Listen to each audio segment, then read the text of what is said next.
आज मैं बात कर रही हूँ इस लड़की की। ये लड़की जो कि मैं हूँ, मधुसूरी, जो कि नेपाल के एक छोटे बॉर्डर इलाके से फॉरबिसगंज बिहार से बिलोंग करती है। और वो लड़की बचपन से अपने माता पिता को संघर्ष करते हुए देखती है। वो लड़की हमेशा ये देखती है कि यार यहाँ पे पैसे कमाने बहुत मुश्किल है। ये देखती है कि उनकी मम्मी सुबह से लेकर शाम तक किस तरीके से मेहनत करके और उतना पैसे भी नहीं कमा पाती है कि जितने में वो अपने अच्छे तरीके से सरवाइव भी कर सके। वो ऐसी लड़की जिसकी सोच हो गई थी कि मेरे को पढ़ लिख के बस एक नौकरी कर लेनी है, अगर 40-50 हजार रुपया महीने के आ गए ना तो जिंदगी में सफलता हासिल हो गई। इस तरीके की सोच थी एक लड़की की। लेकिन वो लड़की इन सभी परिवेश में रहने के बावजूद, इस सोच में रहने के बावजूद, जीवन में बहुत सारी कठिनाई देखने के बावजूद, बचपन से गरीबी देखने के बावजूद, बचपन से आर्थिक स्थिति इतना खराब होने के बावजूद भी मैं लकी हूं कि मैं ऐसे घर में जन्मी जहां पे माता पिता ने बड़े सपने दिखाने के लिए कभी टोका नहीं। उन्होंने बताया कि मधु, जिंदगी में काम करने के लिए ना बहुत सारे साधन हैं और उस साधन में एक अच्छा साधन पकड़ो, बड़ा सोचो, उस पर काम करो, मेहनत करो और फिर बहुत बड़ी कामयाबी आ सकती है। तो मैं लकी हूं कि मुझे ऐसे माता पिता मिले, मैं लकी हूं कि मुझे ऐसा परिवार मिला और उससे भी बहुत लकी हूं कि मुझे सही समय पे एक सही दिशा दिखाने वाले गुरु मिले। और ये लड़की उस गांव से निकल के, उस परिवेश से निकल के, उस गरीबी से निकल के, उस मानसिकता से निकल के, वहां से निकल के आज वो लड़की पूरे हिंदुस्तान में टीम बनाई है और पूरे हिंदुस्तान में बहुत सारे टीम लीडर्स की को लीड करती है। ये लड़की, जो लड़की कभी सोची भी नहीं थी कि यार माता पिता को मैं क्या दे पाऊंगी, वो लड़की अपने परिवार को 25,000 लोगों के बीच में सम्मान दिला पाती है। और ये सब कुछ जो हुआ वो सीक्रेट आज मैं शेयर करने के लिए आई हूँ। आज मैं वो सारी चीजें जो शायद मैंने किसी प्लेटफॉर्म पे शेयर नहीं की, शायद मैं कहीं पे बात नहीं की, वो सारी चीजें मैं आज यहाँ पे बताने के लिए आई हूँ कि कैसे ये बिहार की एक छोटी सी लड़की यहां तक आ जाती है। और यहां तक आने में उसको ज्यादा समय नहीं लगता। यहां तक आने में वो अपनी एजुकेशन के साथ में, अपनी पढ़ाई के साथ में अर्ली 20s में आती है। और ये सब कुछ आपको लगता है कि ये सिर्फ मेरी ताकत है, तो बिल्कुल भी नहीं। अगर आपको सच में ऐसा लगता है तो मैं आपको एकदम साफ बोलना चाहती हूँ, ये मेरी ताकत नहीं है। एक बहुत छोटे से गांव से निकल के इमरोल्ड की पोजीशन तक आना, एक 25,000 लोगों के बीच में अपनी पूरी फैमिली को लेके जाना, ये मेरी बात थी ही नहीं थी। इसमें क्या जर्नी रही अगर मैं आपको बताऊं, ये लड़की एक छोटी से सोच की थी, पर यहाँ पे जो काम किया, वो सबसे बड़ा काम किया, वो था कि छोटे छोटे सेमिनार। मेरी जो शुरुआत हुई वो शुरुआत हुई थी एक बड़े इवेंट से, एक बड़े इवेंट से। और उसके बाद लगातार छोटे छोटे सेमिनार में मैं जाती गई। और जब मेरा रॉयल्टी सेलिब्रेशन हुआ था, दैट टाइम मुझे बहुत ज्यादा सीरियसनेस हुई थी। और मैं रॉयल्टी का एक छोटा सा क्लिप आपको दिखाना चाहूंगी। जब पहली बार मैं स्टेज पे जाके आरसीएम के बारे में क्या मेरा विजन है वो मैंने बात की थी। और पहली बार मैं हमारी इंडस्ट्री के दी रियल डायमंड डॉक्टर वत्स सर का मैं आशीर्वाद ली थी। ये छोटा सा क्लिप मैं आपको दिखाना चाहती हूँ कि वो लड़की, एक छोटी सी गांव की लड़की, वो यहां तक आती है और ये सोच कर पाती है। एक सेकेंड, मेरी आवाज नहीं जा रही होगी ना?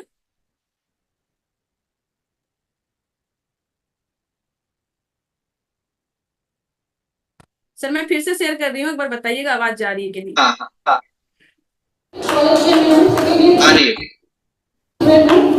बस इतना कहना चाहूंगी, आसिफ ने ये औकात दी है जिस एज में स्टूडेंट सोचते हैं कि कॉलेज खत्म करने के बाद कैसे कमाना है, उस एज में मैं सोचती हूँ कॉलेज खत्म होने के बाद कौन सा सपना पहले पूरा करना है। अगर आपको साफ साउंड नहीं गया होगा तो मैं बस ये यहाँ पे जो बात की थी, मैं बस ये बात की थी कि जिस उम्र में बच्चे सोचते हैं कि कॉलेज खत्म होने के बाद कितना रुपया कमाना है, उस एज में मैं ये सोचती हूँ कि कॉलेज खत्म होने के बाद कौन सा सपना पहले पूरा करना है। और ये सब क्यों हो पाया? ये सब हो पाया क्योंकि मैं लगातार एक चीज पे बहुत फोकस की हूँ। और वो चीज मैं अपने मुंह से नहीं बोलूंगी, मैं वो बात करूंगी कि हम सभी को एक चीज जो होता है ना, वो बहुत इंपॉर्टेंट है। और मैं खुद से नहीं बोलना चाहूंगी, वो मैं हमारे गुरुदेव बीसी छाबड़ा के शब्दों में बोलना चाहूंगी। अभी मैं पटना गई थी गुरुदेव बीसी छाबड़ा सर के प्रोग्राम में, और उन्होंने वहां पे क्या किया, उन्होंने वहां पे सभी जितने भी अनमेरिड लोग थे, जिनके शादी ही नहीं हुई थी, उनको उन्होंने खड़ा किया। और खड़ा करने के बाद उनसे सभी से बोले कि आप सभी लोग अभी शादी नहीं हुई? सबने बोला कि हाँ हमारी शादी नहीं हुई। और उसके बाद सर ये पूछे उनसे कि अच्छा एक बात बताओ, जिनकी भी शादी नहीं हुई है, तो मैं भी वहां पे खड़ी हुई थी। और उसके बाद बोले कि एक काम करो, जिन लोगों को ये भरोसा है कि आपकी शादी हो जाएगी वो बैठ जाइए। और उसके बाद क्या हुआ वो देखिए। में से जिसको भी ये भरोसा हो कि एक दिन मेरी वजह से, घर वालों की वजह से, समाज की मेरी शादी हो जाएगी, वो बैठ जाओ।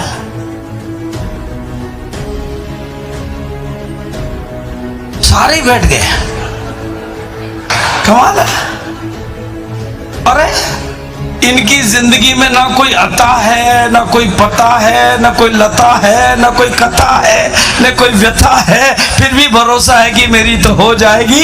अरे रॉयल्टी के बारे में तो अता भी है, पता भी है, लता भी है, कथा भी है, अपलाइन भी है, फिर क्यों नहीं आएगी? भरोसा पहले आता है, भरोसा पहले आता है, रॉयल्टी बाद में आती है। मैं बोलना क्या चाह रही हूँ यहाँ पे? मैं ये बोलना चाह रही हूँ कि जो बीसी सर बोले ना वो 100% सही है। मैं जिस टाइम पे रॉयल्टी अचीवर नहीं थी, मैं जिस टाइम पे टेक्निकल अचीवर नहीं थी, जिस टाइम पे मैंने स्टार्ट किया था, जिस टाइम पे लोग बोलते थे कि यार इस बिजनेस में क्या होगा, तू स्कॉलरशिप ले रही है, कहीं काम करेगी तो इस तरह स्कॉलरशिप बंद ना हो जाए, कहीं ऐसा ना हो कि तेरा पढ़ाई खराब हो जाए, कहीं ऐसा ना हो कॉलेज में कोई दिक्कत हो जाए, कहीं ऐसा ना हो जाए तू इतना ट्रेवल कर रही है कोई बात हो जाए। ऐसे अलग अलग अलग अलग तरह के लोग अलग अलग बातें करते थे और उस बात में भी मेरे को ये भरोसा था कि मैं रॉयल्टी अचीवर बन जाऊंगी। और ये भरोसा कहां से आया? आज मैं बस इसकी बात करना चाह रही हूं कि हम सभी लोगों की जिंदगी में जितने भी रॉयल्टी, टेक्निकल, बड़ी pin achiever, emerald, star emerald, जितने भी लोग हैं, अगर आप उन सभी की हिस्ट्री उठाकर देखेंगे, जितने हमारे कोर लीडर्स है, राइजिंग कोर लीडर्स है, उन सभी की हिस्ट्री उठाकर देखेंगे ना, वो सभी लोग यही बोलेंगे कि देखो पिन तो बाद में आता है, भरोसा पहले आता है। लेकिन ये पॉइंट मैं आप सभी से पूछना चाहती हूँ, ये भरोसा आता कैसे है? ये भरोसा आता कैसे है? और मैं आपको बताना चाहती हूँ जो भरोसा है ना, ये इसकी ना कोई इंजेक्शन आती है, ना कोई टेबलेट आती है, कुछ भी नहीं आती। अगर ये आता ना तो अगर वो महंगा भी होता ना तो सबसे पहले मैं लेके अपने दोस्त रिश्तेदार को लगाती। अगर आरसीएम का भरोसा का कोई इंजेक्शन, कोई दवाई, कुछ भी ऐसा आता तो। और मैं आपको बताना चाहती हूँ इसका कोई इंजेक्शन नहीं आता, इसका कोई कोई मेडिसिन नहीं आता कि एक मेडिसिन आपने खा लिया, एक टैबलेट खा लिया और आपको भरोसा आ जाएगा। ये भरोसा ऐसे नहीं आता है। और आप पॉइंट ये है कि भरोसा आता कैसे है? मैं आप सभी से पूछना चाहूंगी, आप सभी चैट बॉक्स में बताइए कि भरोसा कहां से आता है? कैसे आता है भरोसा? कैसे आता है भरोसा? कहां से आता है भरोसा? ये बताइए, चैट बॉक्स में लिखिए कहां से आता है भरोसा। ये भरोसा कैसे आएगा? ये भरोसा हमें कैसे आएगा कि मैं कहीं भी से हूं, मेरी एज जो भी हो, मेरी फाइनेंशियल कंडीशन जो भी हो, मेरी एजुकेशन जो भी है, कुछ भी हो, मैं यहाँ पे कामयाब हो सकता हूँ, मैं यहाँ पे रॉयल्टी टेक्निकल हो सकता हूँ। मैं आप सभी से पूछना चाहती हूँ भरोसा कहां से आता है? ये भरोसा कहां से आता है? मैं बीसी सर की वो बात फिर से रिपीट करना चाहती हूँ, जब सर ये बोले कि जिनको जिनको भरोसा है कि शादी जिसकी जिसकी हो जाएगी वो बैठ जाइए, सभी लोग बैठ गए। ये भरोसा कहां से आया? और मुझे लगता है ये भरोसा बस इसलिए आया क्योंकि हम जिस सोसाइटी में रहते हैं उस सोसाइटी में बचपन से लेके आज तक कितनी सारी शादी अटेंड की हैं। चाचा की, फूफा की, काका की, दोस्त की, सिस्टर की, बड़ी बहन की, छोटी बहन की, कई सारी शादी हमने अटेंड की। और हमने अपनी इस छोटी छोटी आंखों से देखा कि यार इसका भी शादी हो गया, इसका भी शादी हो गया, इसका भी शादी हो गया, अरे ये तो ठीक से चल नहीं पाता, इसका शादी हो गया, अरे ये ठीक से बोल नहीं पाता, इसका शादी हो गया, अरे ये तो अनपढ़ है, इसका शादी हो गया। अगर हमें भरोसा कैसे आता है कि अरे इन सभी लोगों की शादी अगर हो सकती है ना तो अपनी भी शादी हो जाएगी। ये भरोसा देख देख देख देख करके आती है। बचपन से लेके आज तक हमने देखा है कि अगर इन सभी लोगों की शादी हो सकती है तो अपनी भी शादी हो जाएगी। लेकिन बात सवाल ये है कि हमने बचपन से लेके आज तक कितने लोगों को बड़ी कामयाबी लेते हुए देखा। हमने आज तक कितने लोगों को देखा कि एक समान परिवार का आदमी बड़ा होता है और बड़े होने के बाद में धीरे धीरे धीरे काम करके वो 10 लाख रुपया महीना कमाने लगा, 15 लाख महीना कमाने लगा, वो बड़ी कामयाबी में पहुंच गया, बड़े कार ले लिए, बड़े घर उसने बना लिए, वो बाहर घूम रहा है तब भी पैसा आ रहा है, फैमिली को सिक्योरिटी दे रहा है। ये सब चीजें हमने कितनी बार देखी है, जरा खुद से पूछिए। इनफैक्ट मैं बोलूंगी ये सब तो हमने नहीं देखा, हमने उल्टा चीजों को देखा है लगातार। क्योंकि हमारे समाज में कामयाब इंसान से ज्यादा नाकामयाबी लोग ज्यादा है, नाकामयाब इंसान ज्यादा है। क्योंकि सतीश पंडित जी क्या बोलते हैं कि कामयाबी की दो चीज होती है। पहली चीज ये है कि जो कामयाबी है ना वो मेजोरिटी में नहीं रहती, वो कम लोगों में रहना पसंद करती है। जब कामयाबी ही कम लोगों में है तो ऑब्वियसली हमें तो कम ही दिखाई देगी ना। और दूसरी चीज ये है कि कामयाबी जो है वो दर्द के कोख से पैदा होती है। लेकिन हम सभी लोग ज्यादातर लोगों को नाकामयाब देखते हैं और हम उस जगह पे जाते ही नहीं है जहां पे कामयाब लोग देखें। लेकिन भरोसा तब आता है जब हम ज्यादा कामयाब लोगों को देखते हैं, और ज्यादा कामयाब लोग आपको कहाँ मिलेंगे, तो ज्यादा कामयाब लोग आपको बड़े में से जिसको भी ये भरोसा हो, यहाँ पे आप देखेंगे कि यार ये भी रॉयल्टी है, ये भी टेक्निक, ये भी रॉयल्टी है, ये भी इस जगह पे है। तो बड़ा जो बिलीफ सिस्टम है ना, उसकी टैबलेट इंजेक्शन तो नहीं है, पर उसका एक चीज है, वो है कि वो बड़े इवेंट से आ जाता है। मेरी छोटी छोटी आंखों में जो बड़े बड़े सपने आए ना, वो बड़े बड़े सेमिनार में जाके आए, बड़े बड़े इवेंट से आए। मेरी स्टार्टअप ही हुई थी, तो मेरी अपलाइन मुझे बिहार से कोलकाता आके कोलकाता में एक एनिवर्सरी प्रोग्राम मुझे अटेंड करवाई थी। तो मेरा स्टार्टअप ही बड़े इवेंट से हुआ था। और जितने भी आपके कोर लीडर्स हैं, जितने भी आपके बड़े बड़े लीडर्स हैं, आप उन सबसे पूछिए, उनकी कामयाबी में एक बड़ा योगदान कहीं ना कहीं एक बड़ा फंक्शन का है। लेकिन दिक्कत क्या है? दिक्कत यह है कि हम उस बड़े फंक्शन को अटेंड नहीं कर रहे हैं, हम वहां पे नहीं जा रहे हैं। हम किंतु परंतु ये वो इतना ज्यादा करने में लगे हुए हैं कि हम उस बड़े फंक्शन को अटेंड करने का हमें पता ही नहीं है, इंपॉर्टेंस ही नहीं पता है, और हम उसको किंतु परंतु में लगा रहे हैं। लेकिन आपका जो बड़ा बिलीफ सिस्टम है, जो भरोसा है, वो आपका बड़े इवेंट से आता है। लेकिन उस बड़े इवेंट में जाना बहुत इंपॉर्टेंट है, ये आज हमें समझना पड़ेगा। और आप सभी को ये समझना होगा, आप सभी को ये चीज मतलब रियलाइज करना होगा। माफ कीजिएगा अगर मैंने ऐसे वर्ड का इस्तेमाल किया। हम सभी को ये चीज आज बहुत अंदर तक रियलाइज करना होगा कि जो आपकी बड़ी सफलता है और आपका बड़ा इवेंट है, दोनों का डायरेक्ट कनेक्शन है, एकदम डायरेक्ट कनेक्शन है। जिन लोगों की बड़ी सफलता होती होगी ना, आप उनको देखिए, वो हर बड़े इवेंट में अटेंड करते हुए आपको दिखेंगे, हर बड़े इवेंट में वो आपको मिलते हुए दिखेंगे, हर बड़े इवेंट में या तो आगे पीछे कहीं पे भी वो आपको अटेंड करते हुए मिलेंगे। इसलिए आज बड़ी सफलता उनके पास में है। लेकिन पता है हम सभी की दिक्कत क्या है? हम सभी की जो सबसे बड़ी दिक्कत है, अगर मैं आपको बताऊं, हम लोग बड़े इवेंट्स में जाते नहीं। और बड़े इवेंट्स में जो सबसे बड़ी चीज मुझे समझ में आती है, आपकी शुरुआत यहां से होगी। यहाँ पे आप किसी कोने में होंगे, यहाँ पे आप किसी कोने में होंगे, यहाँ पे आप किसी कोने में होंगे, और इस कोने से निकल के यहाँ तक आने में टाइम लगेगा। गुरुदेव का आशीर्वाद लेने में टाइम लगेगा, गुरुदेव के बगल में बैठना टाइम लगेगा। हर कोई इसके बारे में सोचता है, हर कोई इस टेबल पे आना चाहता है, हर कोई आगे आना चाहता है, हर कोई राइजिंग कोर लीडर बनना चाहता है, हर कोई कोर लीडर बनना चाहता है। पर पॉइंट ये है कि क्या आप यहाँ से यहाँ की जर्नी को समझ पा रहे हैं? क्या हम इस बात का रियलाइज है कि भैया इस टेबल तक आने के लिए पहले पीछे बैठना होता है। ऐसा नहीं है कि बिना 5th क्लास 6th क्लास का एग्जाम दिए बिना हम सीधे 10वीं कर लेंगे, सीधी 12वीं कर लेंगे। सब कुछ का एक प्रोसेस है। तो यहाँ पे भी सफलता का एक प्रोसेस है। वो प्रोसेस ये है कि बड़े इवेंट में हमें पीछे वाले सीट पे बैठना पड़ता है, और वहां से धीरे धीरे धीरे धीरे निकल के हम यहाँ की सीट पे आते हैं। और जिस दिन हमें ये समझ में आ जाएगा, उस दिन हम बड़े इवेंट को कभी भी मिस नहीं करेंगे। पर हम आम आदमी की एक लाचारी है, हम आम आदमी की एक बहुत बड़ी कमजोरी है। वो कमजोरी मैं आपको सतीश पंडित जी की लाइन में बताना चाहूंगी। वो कमजोरी ये है कि हम बड़े इवेंट की तैयारी नहीं करते। लेकिन एक बड़ा इवेंट कितना इंपॉर्टेंट रोल अदा करता है, उसके बारे में मैं थोड़ी सी बातचीत करना चाहूंगी। बिग इवेंट, कोई बड़ा सेमिनार आने वाला है, उसमें आपने क्या क्या करना है, उसकी तैयारी में आप कितने मुस्तैद हैं। आपने भी जाना है, मुझे भी जाना है।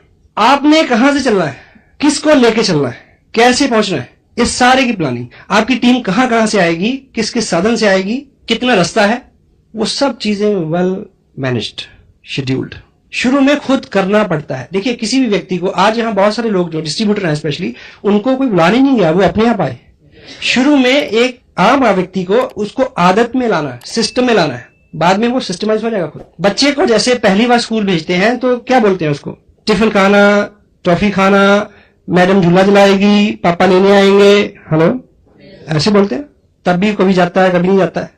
लेकिन जब वो सिस्टम में आ जाता है, बड़ा हो जाता है, फिर उसको पता होता है कि आज काम नहीं किया, मैडम भी पीटेगी और मम्मी भी पीटेगी, तब भी जाता है। Hello, systemised. एक बड़ा सेमिनार और उसके लिए किया हुआ आपका पूरे बल से एक प्रयास आपकी जिंदगी की सारी मुश्किलें हल कर सकता है। एक बड़ा सेमिनार, बिग इवेंट, कोई बड़ा सेमिनार आने वाला है, दिल से किया गया तैयारी आपकी सारी मुश्किलें हल कर सकता है। और ये लाइन ना मेरे दिल में, दिमाग में बहुत जोर तक बैठा था। आज मैं अपनी कामयाबी का एक सबसे बड़ा सीक्रेट जो है वो ये है कि मैंने जब भी हमारे आसपास सेमिनार हुआ, आसपास बड़े इवेंट हुए, उस इवेंट में मैं भी पहुंची और मैंने बहुत दिल से उसका प्रयास किया। जितने ज्यादा लोगों को लेके जा सकती हूँ, जितनी ज्यादा तैयारी कर सकती हूँ, जितना ज्यादा बंदोबस्त कर सकती हूँ, मेरी हमेशा मैं अपनी क्षमता को, मैं अपनी कैपेसिटी को, अपनी कैपेबिलिटी को इंक्रीज करने की कोशिश करती हूँ कि मैं अपनी कैपेसिटी को इंक्रीज करूं। और यहाँ पे हमें अपनी औकात भी समझ में आती है, हमें अपनी कैपेसिटी भी समझ में आती है कि मेरी कितनी कैपेसिटी है, मैं कितने लोगों को बुला सकती हूँ। ये पूरा का पूरा जो नेटवर्क है ना, ये नंबर्स का गेम है। और ये नंबर का गेम जिस दिन हमें खेलना समझ में आ गया, जिस दिन हमें खेलना आ गया इस नंबर में, उस दिन हम बहुत बड़ी कामयाबी लेके आ जाएंगे। लेकिन पॉइंट ये है कि एक बड़े सेमिनार और उसके लिए दिल से किया गया प्रयास सभी मुश्किलें तो हर कर सकता है, लेकिन ज्यादातर लोग, हम लोग क्या उस सेमिनार में खुद जा रहे हैं, क्या उस बड़े इवेंट में खुद जा रहे हैं? ये बहुत इंपॉर्टेंट पॉइंट है। क्योंकि हम सभी लोग ना एक चीज हमेशा मिस्टेक करते हैं, उसको बोलते हैं कि हमें कहाँ पे समझौता करना है और कहाँ पे संघर्ष करना है। ये जो दिल और दिमाग है ना, ये बहुत मतलब कि कहते हैं गेम खेलती है हमारे साथ में। लेकिन इस गेम को हमने को अच्छे से खेलना है। इस गेम को खेलना आ गया ना अपने को समझ में आ गया कि कब दिल की सुननी है, कब दिमाग की सुननी है, कब उसकी 50-50 सुननी है, कहाँ पे समझौता करना है, कहाँ पे संघर्ष करना है, कहाँ पे हमें चीजों को हटाना है, कहाँ पे उस चीज पे जोर देना है। ये बहुत इंपॉर्टेंट है। लेकिन दिक्कत क्या है? दिक्कत ये है कि सतीश पंडित जी बोलते हैं, आदमी की पूरी जिंदगी में सिर्फ एक फलसफे पे आदमी फेल है, क्या? कि यदि वो ये जान जाए कि मुझे कहां समझौता करना है और कहां संघर्ष करना है। आदमी बहुत बार ऐसी गलती करता है, वहां समझौता कर लेता है जहां संघर्ष करना चाहिए होता है, और वहां संघर्ष करता रहता है जहां समझौता करना चाहिए था। ये कह के कि छोड़ो जाने दो। हेलो, ये चीज आप इस बिजनेस में सीख सकते हैं। आदमी की पूरी जिंदगी में सिर्फ एक फलसफे पे आदमी फेल है। एक चीज आदमी की पूरी जिंदगी में वो सीखा है कि मुझे कहाँ समझौता करना है और कहाँ संघर्ष करना है। मैं जब इस बिजनेस में स्टार्टअप की, इस अभियान के बारे में लोगों को बताना स्टार्ट की, सब कुछ की, तो मेरे कॉलेज लाइफ में बहुत सारे बड़े बड़े फंक्शन होते थे। और उसी टाइम पे, सेम टाइम पे मेरा आरसीएम का भी फंक्शन होता था। संडे को मेरा कॉलेज में एक बहुत बड़ा फंक्शन है जहां पे सारे मेरे दोस्त जा रहे हैं, जहां पे सब कुछ बड़ी चीजें हो रही है, जहां पे बहुत सारे गिफ्ट भी मिल सकते हैं, वहां पे बहुत सारी चीजें फ्री भी मिल सकती है। लेकिन मैंने हमेशा उस चीज को छोड़ के मैंने बड़े इवेंट में तैयारी की। कई बार ऐसा होता था कि मेरे बहुत सारे दोस्त एक पूरा, जब भी इंटर्नशिप का टाइम होता था, जब समर वेकेशन होता था, जब विंटर वेकेशन होता था, उस टाइम पे पूरा का पूरा ग्रुप, मेरा पूरा का पूरा दोस्त कहीं घूमने के लिए जाते थे और वो अलग जगह घूमने के लिए जाते थे। और उस टाइम पे मैं जाके डोर टू डोर में home meeting, open meeting, seminar, बड़े इवेंट अलग अलग जाके बिजनेस को बिल्ड करती थी। क्योंकि मुझे पता था कि मेरे को कहाँ समझौता करना है, कहाँ संघर्ष करना है। लोग कभी कभी उल्टा करते हैं। लोग सोचते हैं कि यार सेमिनार ही करना है ना, बाद में कर लेंगे, यार सेमिनार ही करना है ना, जिंदगी दोबारा नहीं मिलेगी, चलो घूम लेते हैं। पर इस तरीके की सोच है ना, हमें जिंदगी में पीछे कर देती है। मुझे इस जिंदगी में एक चीज बहुत अच्छे से रियलाइज हुआ कि मधु, तेरे को पता होना चाहिए कि तू फोकस होकर बिजनेस करेगी तभी बिजनेस बिल्ड होगा। और मधु, तुझे पता होना चाहिए कि तुझे कब कहां समझौता करना और कहां संघर्ष करना है। अभी बहुत सारे लोगों को जब इवेंट के बारे में बताते हैं ना, तो बहुत सारे लोगों की अलग अलग चीजें होती है। वो क्या बोलेंगे, अरे ट्रेन की टिकट नहीं मिल रही है, अरे छुट्टी नहीं मिल रही है, अरे आने जाने में बेकार में 5,000 रुपया का खर्च हो जाएगा, ये 5,000 रुपया हम यहाँ पे लगा देंगे, अरे अभी तो बहुत गर्मी है, बरसात है। और ये वाली समस्या तो मुझे समझ में ही नहीं आती कभी। जब भी मैं फील्ड में जाती हूँ तो लोग बोलते हैं कि मैम लोग ज्यादा नहीं आए क्योंकि बहुत ज्यादा गर्मी है, लोग मैम वो मीटिंग में, वो लीडर मीटिंग में नहीं आए क्योंकि ठंडा है, मैम वो लीडर मीटिंग में नहीं आए क्योंकि बरसात है। मुझे लगता है यार, ठंडी, गर्मी, बरसात, यही 3 ऋतु तो है। और इस तीनों ऋतु में हम लोग काम नहीं किए, तीनों सीजन में हम काम नहीं किए, तो फिर हम काम कब करेंगे भैया? ये सब एक्सक्यूज आप किसे दे रहे हैं? ये सब एक्सक्यूज आप क्या खुद को दे रहे हैं? एक आदमी पूरी दुनिया से झूठ बोल सकता है पर खुद से झूठ नहीं बोल सकता। मैं बहाना बना सकती हूँ, मैं अपलाइन से बहाना बना सकती हूँ, मैं अपने डाउनलाइन से बहाना बना सकती हूँ, मैं अपने माँ बाप से बहाना बना सकती हूँ, मैं अपने टीचर से बहाना बना सकती हूँ, पर मेरे को अंदर से तो रियलाइज होगा कि मैं क्या सही रीजन दे रही हूँ क्या।